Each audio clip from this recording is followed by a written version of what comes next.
Ha teloneado artistas connotados como Rata Blanca, Angra, Sonata Ártica e Iggy Malmsteen. Me corrige, profesor. Iggy Malmsteen. Eso.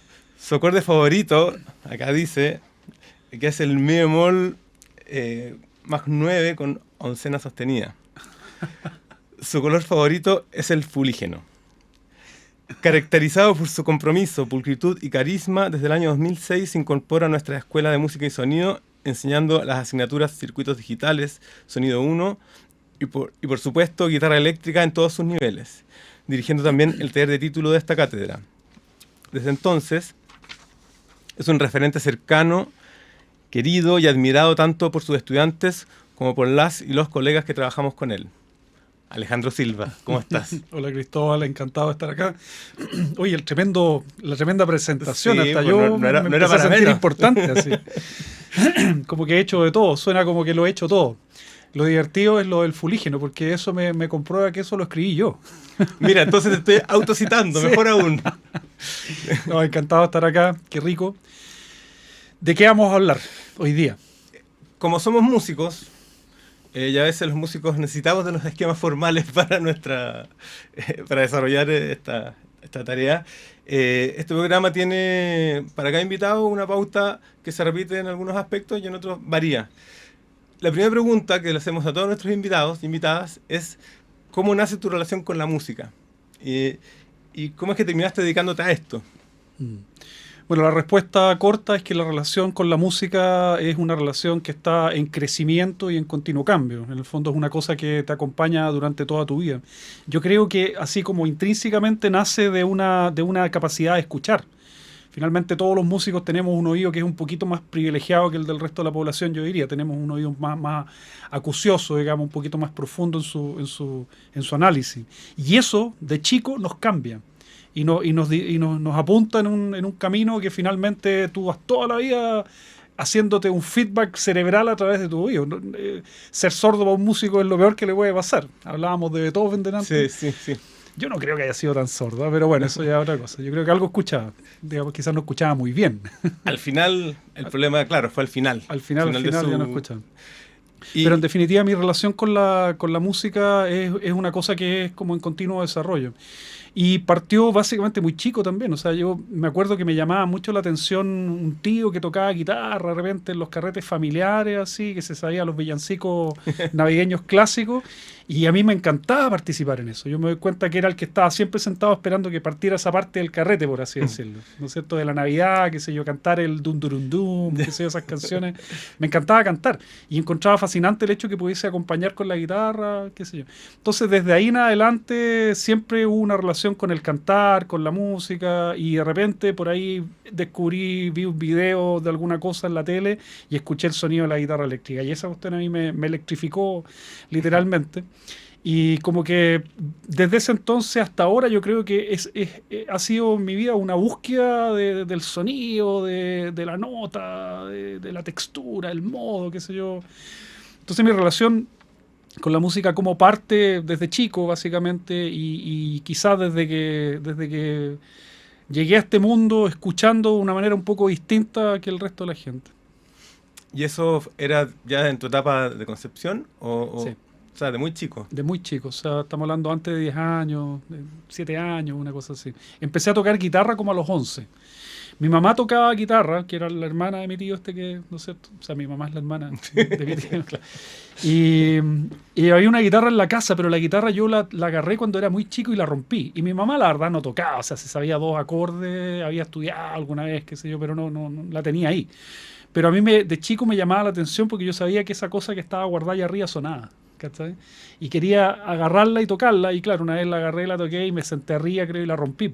Entonces había una guitarra rota en la casa. Y como a los 10 años, 11 años, empecé que quería tocar guitarra, que quería, empecé a insistir. Entonces mi abuela paterna agarró esa guitarra que estaba en la casa, que estaba rota, y la llevó a la cárcel. Porque en la cárcel de Concepción los reos arreglaban instrumentos de manera gratis. Y la llevaron a la cárcel y después de unas semanas la fuimos a buscar y estaba reparada. Y esa fue mi primera guitarra y ahí nadie me enseñó, digamos, sino que empecé con un libro que aparecían como las posturas. O sea, saliste tú también de la cárcel en ese momento. Claro. Yo fui a la cárcel a buscar la guitarra. Esa fue mi primera guitarra. Pero la cárcel del no tocar. Claro. Poder tocar. ¿No? Exactamente. Alejandro, bueno, también dentro de esta dinámica les pedimos que elijan un par de canciones del repertorio a los invitados y tú elegiste una canción que se llama Pizzicato, que es del disco 5 del año 2024. Yo asumo que es 5 porque también podría haber sido P, pero claro, dado que el primero tiene un 1 romano, asumí que era 5. Ya antes de escuchar, ¿alguna razón por la que elegiste esta canción en especial? Es que me pediste dos canciones, ¿no es cierto? Y como que pensando en digamos, en el catálogo, hay tantas canciones que ya se han repetido mucho, que son como los clásicos hits de la banda, ¿no es cierto? Que sé yo, 80, El Lagarto, que son así. Entonces, tocar esa es como un poco ya majadero, es como están un poco muy, muy escuchadas. Y estas son el catálogo un poquito más nuevo, una del 2006, de hecho, que es Marea Solar, ¿no es cierto? Y esa es cuando empecé a trabajar en la escuela, hace 20 años, ¿no es cierto? Esa recién estaba nuevita. Y esta otra, que es una canción un poco más fuerte, como para contrastar la otra que escogí, que es un poquito más suave, más melódica. Entonces, del último disco, una un poquito más fuerte, pero que no es muy larga. O sea, lo pensé en términos como bien utilitarios, digamos. Pragmático. Para que hubiese algo como un abanico de cosas que de hoy, digamos. Pero no tienen nada tan especial las canciones. Una es más lenta, la otra es más rápida, eso no. Vamos a ver, yo creo que sí tiene mucho de especial. Así que vamos a escuchar Pizzicato de Alejandro Silva. Buena canción, Alejandro, ahí con un cierre abrupto muy interesante. Y muy interesante lo que conversábamos ahí en el entretiempo. Muchas gracias. Una pregunta de curiosidad nomás. ¿Por qué Pizzicato, considerando que pizzicato es peñiscar o tocar con el dedo las cuerdas de las cuerdas frotadas, claro? No sé. Muy bien, eso es parte de los nombres de las canciones. Al final uno compone música, pero no compone. O sea, el nombre es como una cosa aparte que tú le pones a la música. Y a veces tiene que ver con cómo suena, a veces hay alguna relación, algo que te inspira, pero usualmente hay un componente aleatorio también y de repente me pizzicato, listo, y quedó y chao. Y es un gran nombre además. No tiene un sentido, ¿verdad? No es porque sea medio pizzicato el riff, claro, ¿cachai? Sino que pero sí al final puede ser un pizzicato. Es medio pizzicato, claro. Sí. La primera área de preguntas tiene que ver con la relación como composición y producción. ¿Tienes algún rito compositivo para hacer tu música? ¿Tienes algunos procedimientos? Porque sabemos que las cosas no son siempre iguales, pero sí en la manera de enfrentar uno va a veces adquiriendo ciertas costumbres o estrategias, no sé cómo llamarlas. ¿Identificas algo? Sí, no conscientemente, ¿no es cierto? O sea, es decir, yo no compongo según un esquema. Pero sí me he dado cuenta con el tiempo que hay ciertas cosas que tienen que estar o que a veces suceden de la misma forma y al final pareciera haber como un patrón, ¿no es cierto? Mira, cuando uno compone, para mí siempre parte de una improvisación. O sea, yo no parto pensando en qué quiero componer, sino que simplemente parto con la guitarra. Para mí siempre el componer va más desde el riff, de tocar la guitarra más armónicamente, por decirlo, y rítmicamente más que melódico. En general, no siempre es igual, pero en general parto más de tocar riff, digamos. Y el riff, improvisando, digamos, de repente escucho algo que que me llama la atención y eso me lleva a lo siguiente y ahí entras como en una espiral, digamos, que te lleva a la idea como tal, ¿cachai? Pero lo que sí me he dado cuenta es que cuando tú compones no se puede hacer desde la nada, digamos, desde venir de despertarse en la mañana y estoy en el modo composición, sino que generalmente está relacionado con vivencia. O sea, tú cuando más inspirado estás, por ejemplo, después de ir a una tocata, viste un grupo o tuviste una emoción fuerte, te juntaste con gente, te reíste mucho, llegas a la casa y tienes ganas de componer. Entonces, para mí el patrón que he descubierto es que el artista tiene que vivir, como que captura emociones en la vida y eso lo plasma en su arte.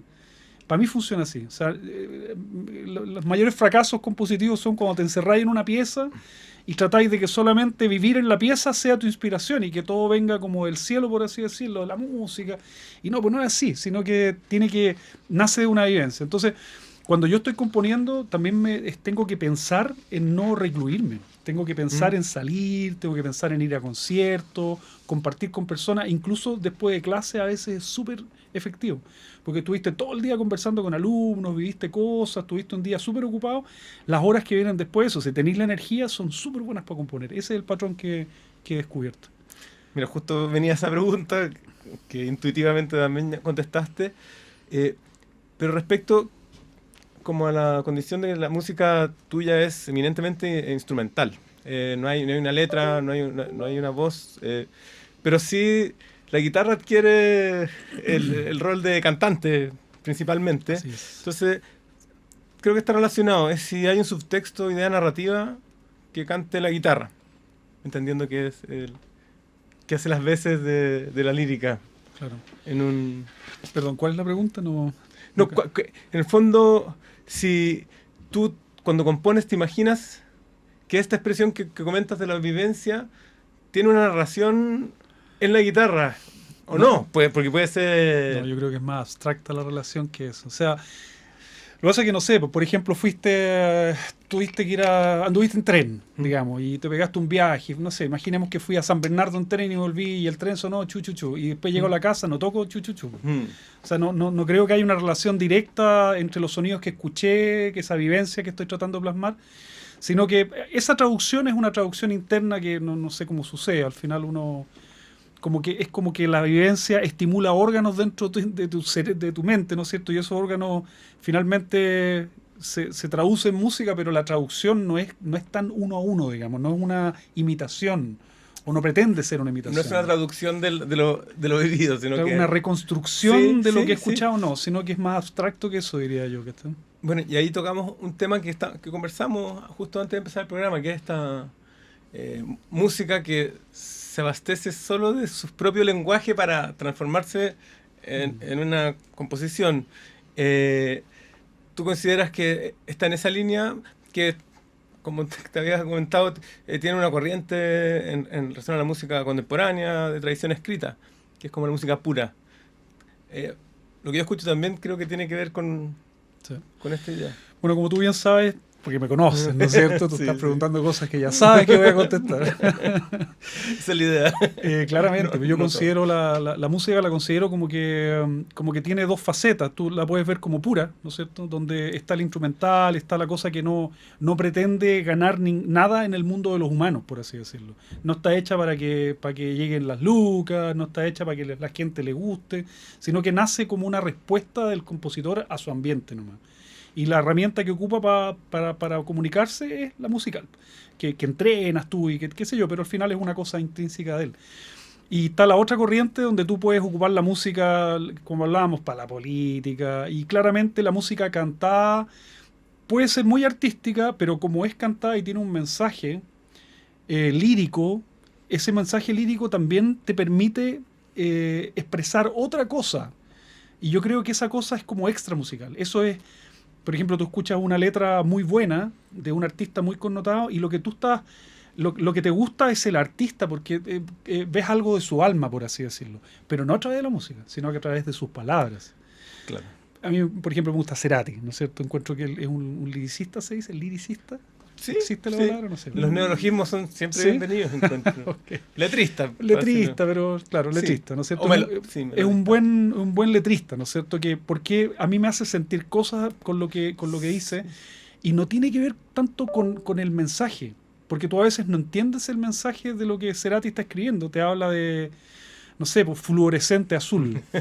¿Qué es eso? ¿Cachai? Es como que uno como que lo traduce a su propio mundo y sin embargo te gusta, pero tiene una fonética, tiene una cosa como táctil, por así decirlo, el fonograma mismo que hace que la música se complemente con eso. Entonces, creo que hay que diferenciar. Sí.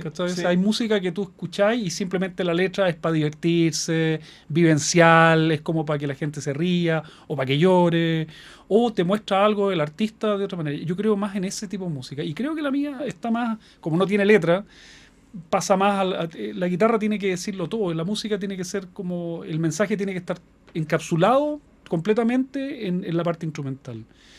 Entonces eso yo siento que lo hace menos prostituible, ¿cachai? Entiendo. Porque no estoy yo, sino que es mi traducción, ¿no? Yo no estoy diciendo me gusta el rojo, ¿cachai? Sino que simplemente toco la nota. Y tú dices, a ese tipo le gusta quizás el rojo, por la nota que tocó, digamos, ¿cachai? Como ya es más, o sea, autónomo, un lenguaje que se abastece a sí mismo y lo hace más libre, quizás. Sí, En el sentido de no tener compromisos externos a la cosa en sí, del sonido y de los parámetros de la música. Melodía, sí. rítmica, claro.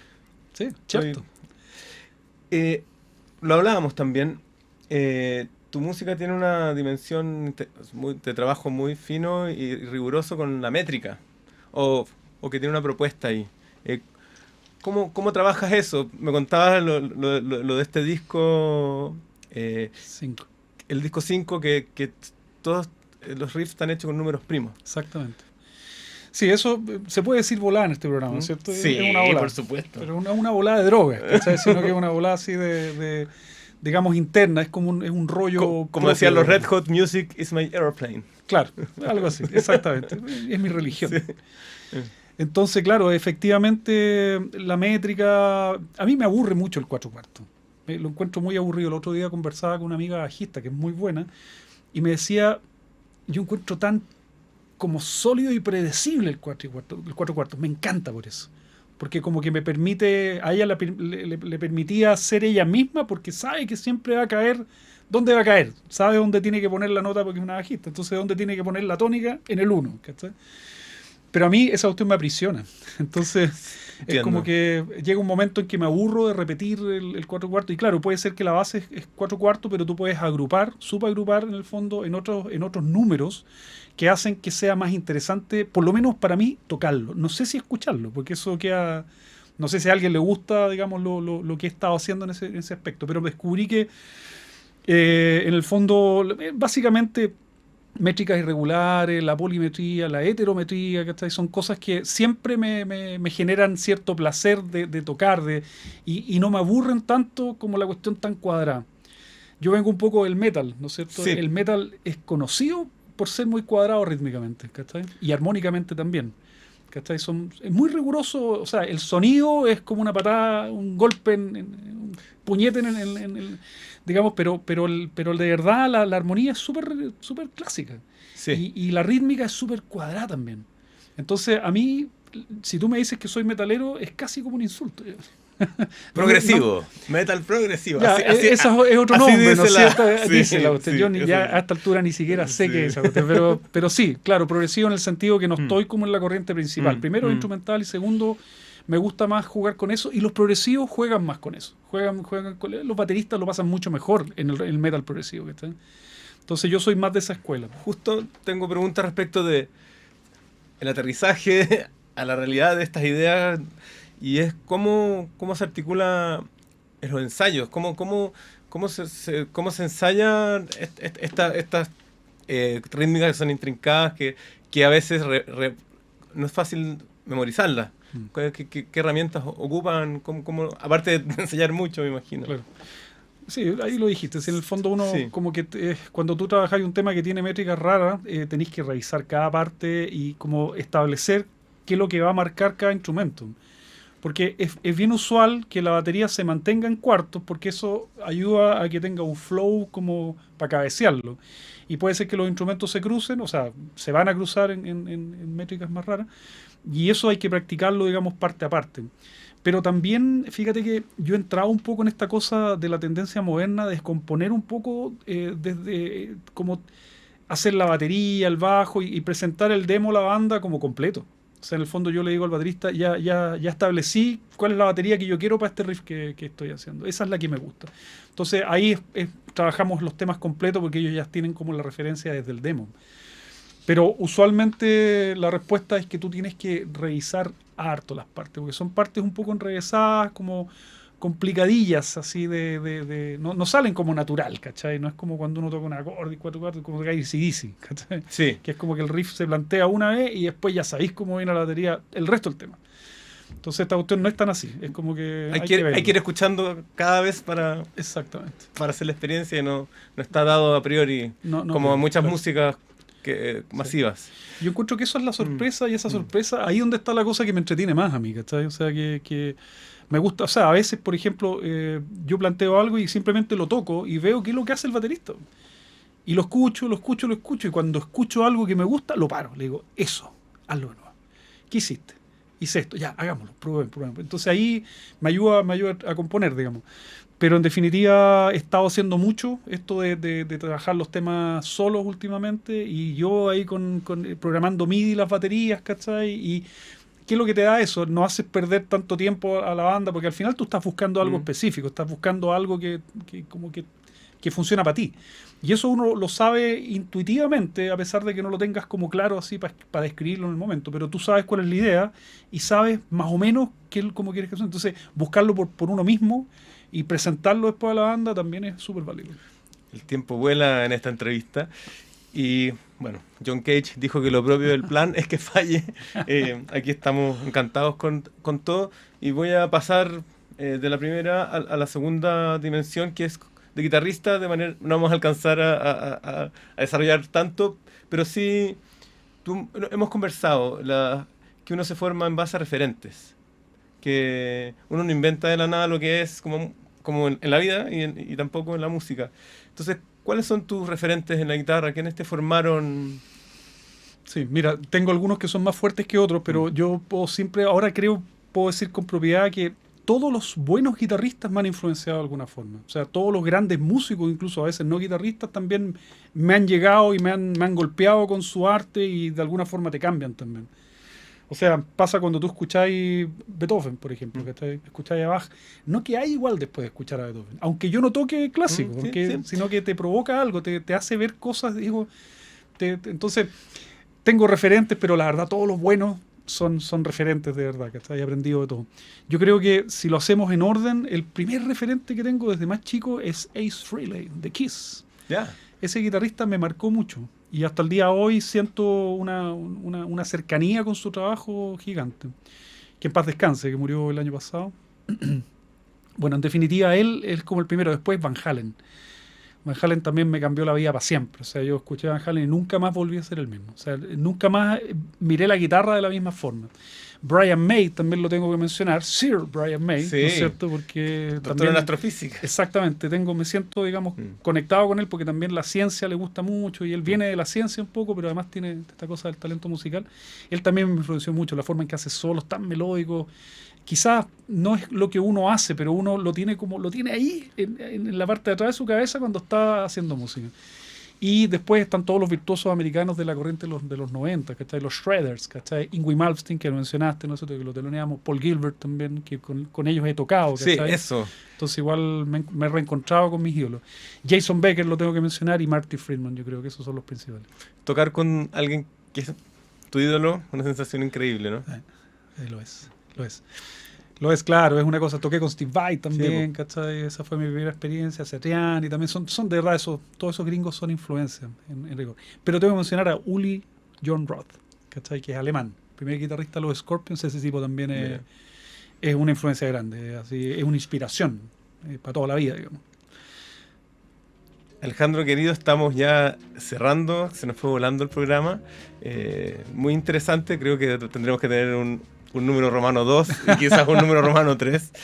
Pero antes del cierre, la segunda parte. Sí, ¿algún mensaje para los estudiantes, para las y los estudiantes de la escuela y para la gente joven que está empezando a hacerse de sus armas en la música y que quiere dedicarse a eso, sí, a esto?